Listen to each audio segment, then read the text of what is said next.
त्र्यंबकेश्वर नासिक से आपका स्वागत है। और ये इस वक्त आप जो शिखर देख रहे हैं वो त्र्यंबकेश्वर, भगवान त्र्यंबकेश्वर 12 ज्योतिर्लिंगों में से 8 ज्योतिर्लिंगों में से एक, और मैं प्रतीक त्रिवेदी रोज की तरह 8:30 बजे आपका स्वागत है।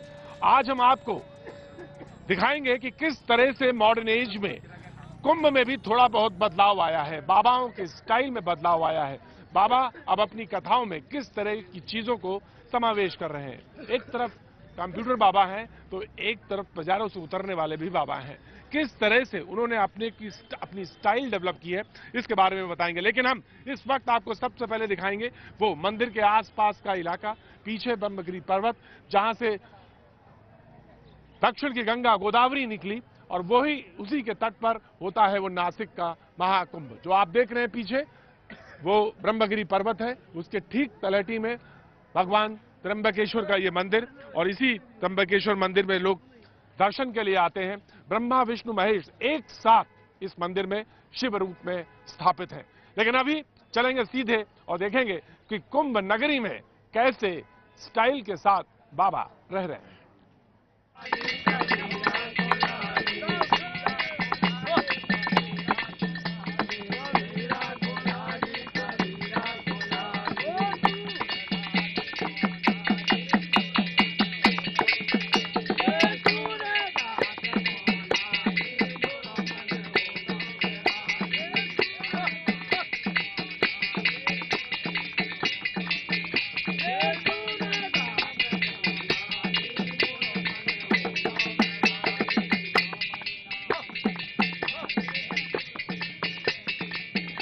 और ये है सीताराम बैंड, जी हाँ। और इसी तरह यहाँ पर कुंभ मेले में सीताराम सीताराम की धुन लगातार चलती रहती है।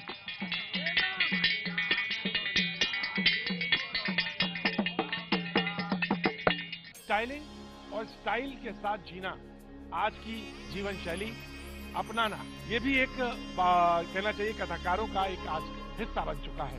ऐसे ही कथाकार हमारे साथ मौजूद हैं चिन्मयानंद बापू जी। आपके बाल जो हैं वो एक सलीके से एकदम फैशन नुबा स्टाइल में लगते हैं। ऐसा कहीं मैंने अलग से इसको लिया नहीं है, मुझे ऐसा लगता है कि मुझे ऐसा ही रखना है तो मैं ऐसा ही रख लेता हूँ। तो अच्छा लगता है ये? मुझे अच्छा लगता है, जो मुझे अच्छा लगता है मैं वही करता हूँ। और लोगों ने भी कहा होगा आपको ये अच्छा लगता है? बहुत कहा है, स्वामी रामदेव जी महाराज ने 2 मिनट तो बालों की तारीफ की। तो आप कह सकते हैं कि अगर धोनी के बालों की तारीफ हो सकती है तो चिन्मयानंद बापू जी के भी बालों की तारीफ हो सकती है। ये मुझे नहीं पता, अलग अलग भक्तों का अपना नजरिया है देखने का। हाँ, तो उन्होंने रामदेव जी ने क्या कहा बालों को देख के? रामदेव जी महाराज ने कहा कि बापू जी के बाल बहुत अच्छे हैं। तो अब जब वो रामदेव जी का सर्टिफिकेट हो तो फिर आगे मुझे कहने की जरूरत नहीं है। अब वैसे ही आपकी स्टाइल है पूरी, आपने सफेद, मिसाल के तौर पे आपकी जो रामनामी है, लोगों की रामनामी जो है गेरुए कलर की है, पीले रंग की है, लेकिन आपने ब्लैक पे व्हाइट को स्टाइल बनाया। जी जी, मैंने व्हाइट और ब्लैक अपने आप को इसलिए रखा हुआ है कि हमारे भगवान कृष्ण ब्लैक शॉल या काली कमली रखते थे। भगवान राम जी के पास भी ऐसा होता था वनवास काल के दौरान, तो एक वो याद बनी रहे। और व्हाइट कलर जो है वो सादगी का प्रतीक है। तो मैं चूंकि राम कथा करता हूँ, भागवत कथा करता हूँ, तो समाज के लिए समाज मेरे से कुछ अपेक्षा करता है, और जिससे अपेक्षा करता है उसके जीवन शैली को भी देखता है। आपका कुर्ता व्हाइट, आपका जो नीचे आपने धोती पहनी है वो व्हाइट, तो ये और कंठी आपकी चमकती हुई, इस पे भी ध्यान दिया जाता है क्या? देखिए, ऐसा है, मंदिर में लोग जाते हैं तो भगवान कितने सुंदर हैं वो देख करके उनके प्रति भाव बनता है। प्रेजेंटेशन देखते हैं? प्रेजेंटेशन देखते हैं, बोलने वाला कैसा है वह भी देखा जाता है। अच्छा है, सलोना है, देखने में सुंदर है, इसका प्रभाव पड़ता है। माननीय पूज्य मुरारी बापू जी ने एक बहुत अच्छी बात कही थी कि जो जिस तरह से सुनना चाहे मैं उसको उस तरह से सुनाना पसंद करता हूँ। आपने बापू मुरारी बापू का नाम लिया, उनका भी ब्लैक और व्हाइट पे ही कॉम्बिनेशन है, माथे पे हल्की सी काली सी टीकी लगती है। आपने भी वहां से उसको प्रभावित हुए? ये संप्रदाय की निशानी होती है। हाँ। जैसे काली जो बिंदी होती है, लाल टीका होता है। मुरारी बाबू को लाल टीका नहीं लगाते हैं, लगभग कभी पीला टीका ही लगाते हैं। हाँ। तो काली बिंदी जो है वो श्री संप्रदाय की निशानी है। तो हम लोग सब, हमारे आचार्य श्री संप्रदाय के आचार्य हैं, तो वहाँ से हम लोग ये लेते हैं। लेकिन एक बात मैं जरूर कहना चाहूंगा चिन्मयानंद बापू जी के बारे में, आपके स्टाइल, आपका रहन सहन, आपका देखने का और नजरिया बहुत अलग है और तमाम कथाकारों के बीच में आपके जो पोस्टर हैं वो काफी चर्चित भी हैं। लोग इनको देखने भी आते हैं और कथा सुनने भी आते हैं। और हमारे साथ बातचीत करने के लिए महामंडलेश्वर कंप्यूटर बाबा मौजूद है। और जी आपने ये कंप्यूटर बाबा नाम क्यों चुना? बहुत सारे नाम थे तो कंप्यूटर बाबा क्यों चुना? नाम तो हम नहीं चुनते हैं, दूसरे लोग, जनता जनार्दन भक्त लोग नाम चुनते हैं। यानी क्या कि कहें कि मीडिया ने दे दिया? नहीं, मीडिया ने तो नहीं, जनता जनार्दन ने जो नाम दिया है, क्योंकि मेरे कार की गति जो है कंप्यूटर से अधिक है, कंप्यूटर जैसी कार की गति है। मेरा दिमाग जो है वो कंप्यूटर की तरह चलता है, इसलिए मेरा नाम कंप्यूटर बाबा है। हाँ, अच्छा, तो आपकी कार्य की गति जो है, आप कार्य इतनी तेजी से करते हैं और गाड़ी तो इतनी तेज नहीं चलाते महाराज जी? नहीं, कंप्यूटर तो चलाते हैं, इतनी तेज चलाते हैं, गाड़ी तो नहीं तेज चलाते हैं? नहीं, गाड़ी तो क्या है, हमारा जो ड्राइवर है वो बहुत तेज चलाता है, क्योंकि हम लंबी लंबी सफर करते हैं।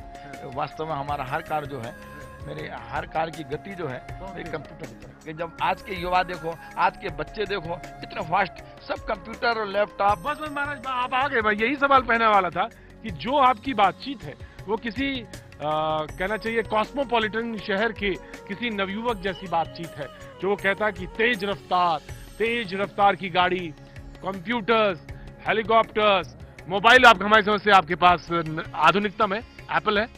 एप्पल एप्पल तो आपका मोबाइल है, तो सारी चीज एकदम जैसे मॉडर्न एज का कोई नवयुवक होता है वो है सारी चीज। क्या होता है, जो जैसा होता है उसको, उसके सामने भी वैसी परिस्थिति बनती है। जब परिस्थिति बनती है तो सामने वाला वैसा ही हो जाता है। पिछले कुंभ में जब मैं प्रयाग में मिला था तो बाबा ने सिर्फ लैपटॉप तक बात की थी, आज आपके पास आधुनिकतम मोबाइल है। और बाबा मैं देख रहा हूँ आपका ये कुत्ते का भी शौक जो है, डॉग शो जो है, एनिमल लव जो है, ये भी दिख रहा है। हाँ, ये स्वीटी है। ये स्वीटी है? हाँ, इसका नाम स्वीटी है। आपकी सारी चीजें जो है आसपास एकदम आधुनिक। देखिए, लैपटॉप है, मोबाइल आपका एप्पल है और कुत्ते का भी नाम आपने स्वीटी रखा है। क्या बात है बाबा। क्या है कि हमारे यहाँ जो है सभी चीजों का एक, देखिए हमारे बच्चे जो हैं, हमने देखा बच्चे क्या चाहते हैं, युवा क्या चाहते हैं। सरकार देखो खेल खेल में बच्चों को पढ़ाना चाहती है, सरकार भी यही चाहती है खेल खेल में बच्चे पढ़ जाएं। हाँ। उनको मारा ना जाए, पीटा ना जाए। ठीक ऐसे हम लोग भी इसी आधुनिक ढंग से हम लोग भी बच्चों को अपनी बात को बताना चाहते हैं। हम धर्म का जो आवरणों को बच्चों को भी पहुंचाना चाहते हैं, वो भी हम इसी माध्यम से उनके पास तक पहुंच जाते हैं, बड़ी सरलता से और जल्दी पहुंच जाते हैं। महाराज जी, आपकी के बारे में कहा जाता है आपकी स्टाइल जो है वो सबसे अलग है। हाँ, मेरी स्टाइल बोले तो हर प्राणी की स्टाइल अपनी है और एक स्टाइल तो ऐसी रहती है जो भगवान से मिलती है, उससे कुदरत की तो कोई जो देन है उसे तो कोई बना नहीं सकता। भगवान ने जो मुझे स्टाइल दी है वो बहुत लोगों से अलग है और बहुत पसंदीदा स्टाइल है भगवान की दी हुई। और एक दो स्टाइल ऐसी है, जैसे मैंने बाल बड़े किए हैं, ये हैं तो भगवान के दिए हुए, इनको मैं अपने आप तो बड़े नहीं कर सकता। तो ये हाँ, और जो खूबसूरती है जो है वो सब भगवान की दी हुई है, खाली मैंने उसे नियम संयम से अपने विचार आहार से बचा के रखा हुआ है। महाराज जी, आपकी जो ड्रेसिंग है वो बहुत पिक्यूलियर है, ऐसी कहीं ड्रेसिंग किसी के पास नहीं है। हाँ, ये लगभग बहुत सारे देशों में गया हूँ, प्रवचनकार ऐसी ड्रेस नहीं पहनते, जो कथाकार रहते हैं वो ऐसे स्टाइल की ड्रेस पहनते हैं। और मैं बचपन से विद्यार्थी रहा, तब से इसी ड्रेस में पढ़ाई की गुरुकुल में, और उस ड्रेस को ही मैंने जो है प्रमोट किया है, थोड़ा बढ़ाया है, अच्छे कीमती पहनने लग गया हूँ। पहले ऐसे नॉर्मल था, गरीबी थी, तो अभी जैसे बढ़ा है कुछ कुछ, तो उससे उस तरह का स्टाइल भी वस्त्रों का बढ़ा है, जैसे महंगे वस्त्र हैं। हाँ। और थोड़े अच्छे वस्त्र पहनता हूँ, कॉटन पहनता हूँ। पर ये कॉटन फाइन कॉटन है, ढाका की मलमल की टाइप का। हम मलमल नहीं कह सकते, ये सब खादी भंडार का है हमारा, लेकिन सुपर फाइन है। हाँ, अच्छा है। हाँ, ये स्टाइल जो है आपकी खड़ाऊ से लेकर आपके कुंडल तक, दैट इज बहुत बिल्कुल अलग है। और ये शायद आपने खुद इसको धीरे धीरे मांझा है। मतलब कर्णवेद संस्कार जो है हमारे शास्त्रों का नियम है, 16 संस्कार होते हैं जी। उसमें से कर्णवेद संस्कार भी होता है बाल्यावस्था में, तो उस अवस्था में कान छिद्र किया गया, तो ये ब्रह्मचर्य की साधना के लिए भी हम लोग उसको यहाँ लगाते हैं। ऐसी उसी साधना के लिए ये कुंडल भी जो है छिद्र करके, कुंडल जो हम पहनते हैं, सोना या चांदी जो पहनते हैं, उससे भी हमारे ब्रह्मचर्य का संबंध होता है। भरत जी, आपकी गाड़ी तक इवन आपने जब गाड़ी ली तो आपका नंबर भी 1008 रखा। पजेरो आपकी जो है वो पिक्यूलियर है। जी, श्री श्री अनंत श्री विभूषित 1008 विद्या भास्कर, ये उपाधि है मुझे। इसलिए फिर ऐसा लगा कि भाई ये उपाधि है तो ये नंबर मिले तो ये भी नंबर लेना चाहिए। ये सारी चीज़ें जो है साधु पे थोड़ी सी अट्रैक्शन करती हैं। 1008 ये मंत्री कोई लिख ले तो नहीं अच्छा लगेगा, कोई सेठ लिख ले अच्छा नहीं लगेगा, तो साधु के ऊपर ये अंक आता है इसका। मैं चाहूंगा कि आप गाड़ी तक चले मेरे। हाँ, कोई बात वहाँ तक चल के और एक पोज आप दें तो लगे कि हाँ वास्तव में ये आधुनिक किस्म के जो साधु हैं वो एक पोज देते हैं। तो पजेरो और घड़ी और आपकी वेशभूषा, आपके बाल, सब आपको बहुत सुंदर बनाते हैं। हाँ, ये पोज की कोई बात नहीं है। आप कह रहे हैं कि पोज दीजिए तो हाँ, कहीं भी खड़ा कर लीजिए, उसका कुछ नहीं, वैसे आपकी खुशी के लिए कोई बात नहीं है।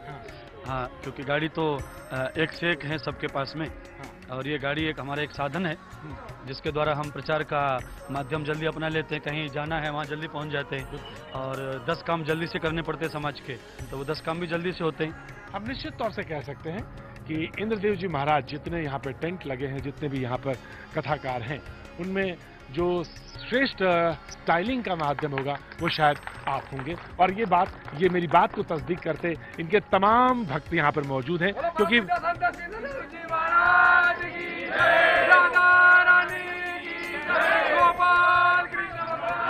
और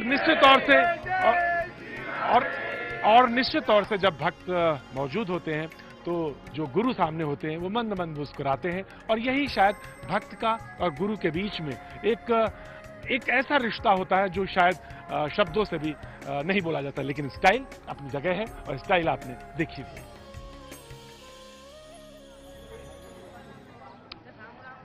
और आपने देखा कि तरह तरह के स्टाइल के बाबा कुंभ में मौजूद हैं, उनकी अपनी स्टाइल है, उसी स्टाइल के हिसाब से वो कथा करते हैं। लेकिन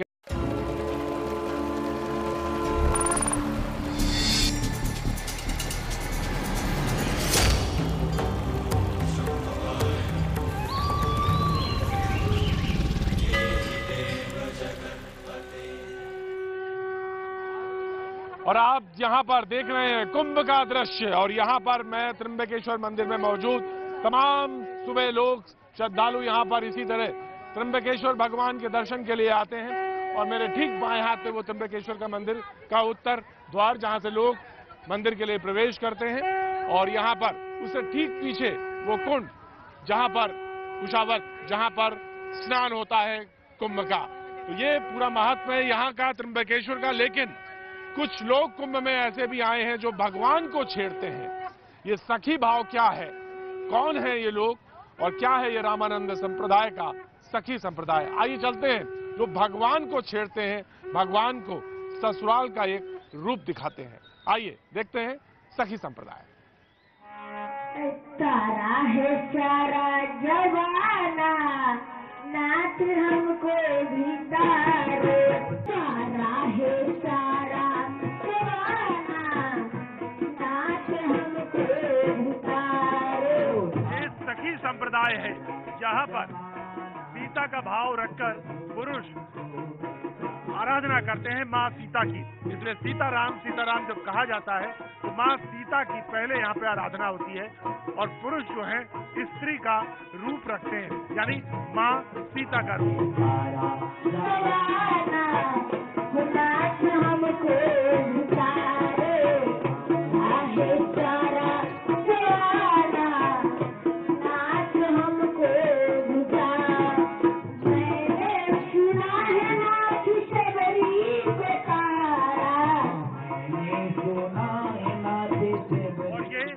सारे लोग स्त्री वेश रख के, यानी माँ सीता का रूप रखकर तमाम खाल से, तमाम टेंटों में जहाँ कथा हो रही होती है वहाँ पर भगवान के सामने नृत्य करते हैं, और नृत्य के रूप में जो भी कुछ उनको अर्जित होता है वो अपने गुरु के पास लाकर समर्पित करते हैं।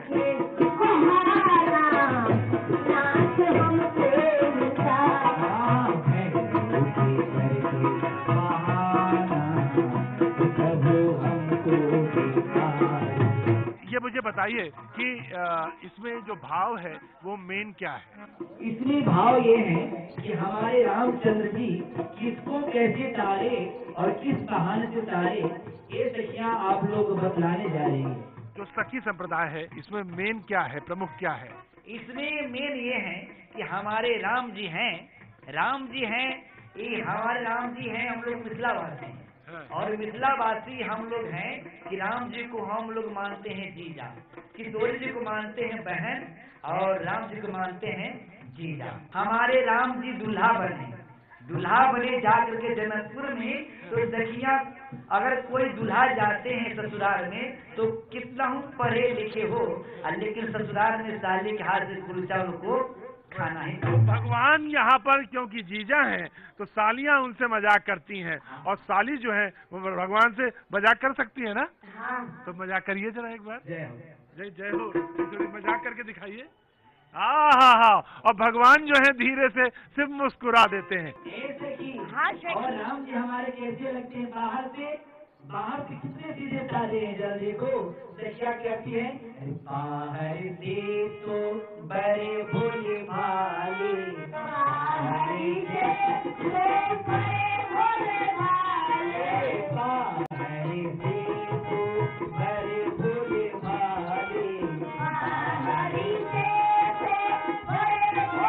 भाले, बाहर से तो बड़े भोले भाले हैं, लेकिन मिथिला में आकर के राम जी नखरे करने लगे। ससुराल में भगवान नखरे कर रहे हैं। भीतर से नखरे निराले बड़े भाले, भीतर से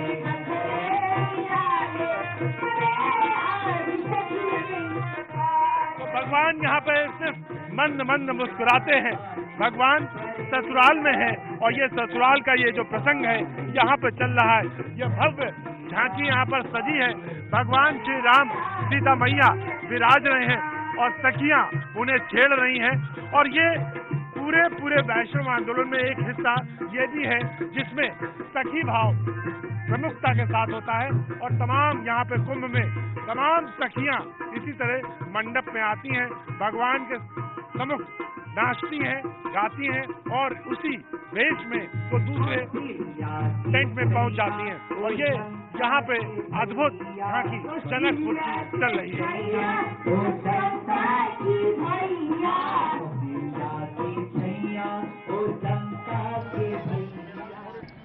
तो आपने देखा कि भगवान कैसे भाव के भूखे होते हैं। कहीं वो दास भाव का अर्पण लेते हैं तो कहीं वो सखी भाव में, और भगवान को छेड़ा भी जाता है, भगवान को गाली भी दी जाती है। लेकिन आज अभी बस सिर्फ इतना, कुछ और तस्वीरें लेके आएंगे हम कल ठीक 8:30 बजे। लेकिन हम आपको छोड़े जाते हैं भगवान त्र्यंबकेश्वर के मंदिर आज ज्योतिर्लिंग की तस्वीरों के साथ। बने रहिए, देखते रहिए IBN 7।